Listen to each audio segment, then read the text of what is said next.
ಕಾವೇರಿ ಜಲಾನಯನ ಪ್ರದೇಶದಲ್ಲಿ ಈ ಬಾರಿ ವಾಡಿಕೆಯಷ್ಟು ಮುಂಗಾರು ಮಳೆ ಆಗ್ತಾ ಇಲ್ಲ.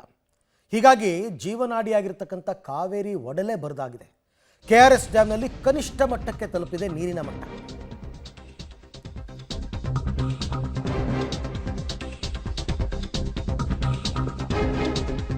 ಕಾವೇರಿ ಜಲಾನಯನ ಪ್ರದೇಶದಲ್ಲಿ ಮುಂಗಾರು ಮಂಕಾಗಿದೆ. ವಾಡಿಕೆಯಂತೆ ಮುಂಗಾರು ಮಳೆ ಬಾರದ ಕಾರಣ ಮಂಡ್ಯ ಜಿಲ್ಲೆ ಶ್ರೀರಂಗಪಟ್ಟಣ ತಾಲೂಕಿನಲ್ಲಿರೋ KRS ಡ್ಯಾಮ್ ನೀರು 81 ಅಡಿಗೆ ಕುಸಿತವಾಗಿದೆ. ನೀರೇ ಇಲ್ಲದ ಕಾರಣ ಈ ನಡುವೆ ಡ್ಯಾಮ್ ನಿರ್ಮಾಣ ಆದಾಗ ಹಿನ್ನೀರಿನಲ್ಲಿ ಮುಳುಗಡೆಯಾಗಿದ್ದ ಲಕ್ಷ್ಮೀ ನಾರಾಯಣ ಸ್ವಾಮಿ ದೇಗುಲ ಇದೀಗ ಕಂಡು ಬರ್ತಾ ಇದೆ. ಹೀಗಾಗಿ ಪ್ರವಾಸಿಗರು ಮಾತ್ರವಲ್ಲ, ಫೋಟೋ ಶೂಟ್ಗೆ ದೇಗುಲದತ್ತ ಜನ ಮುಖ ಮಾಡ್ತಾ ಇದ್ದಾರೆ. ಆ್ಯಕ್ಚುಲಿ 124.8 ಗರಿಷ್ಠ ಮಟ್ಟ. ಅದರಲ್ಲಿ ಈಗಿರೋದು ಬರೀ 81 ಅಡಿ ನೀರು ಮಾತ್ರ. ಬರೀ 81 ಅಡಿ ನೀರು.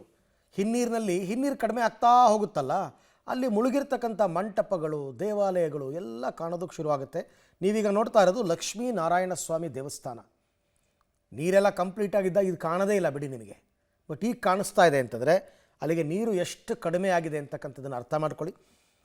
ಮುಂಗಾರು ಸರಿಯಾಗಿ ಪಿಕಪ್ ಆಗಲಿಲ್ಲ ಅಂದರೆ ಮೈಸೂರು, ಮಂಡ್ಯ, ಬೆಂಗಳೂರು ಸೇರಿದಂತೆ ಕುಡಿಯುವ ನೀರಿಗೆ ತತ್ವಾರ ಉಂಟಾಗೋದು ಫಿಕ್ಸ್.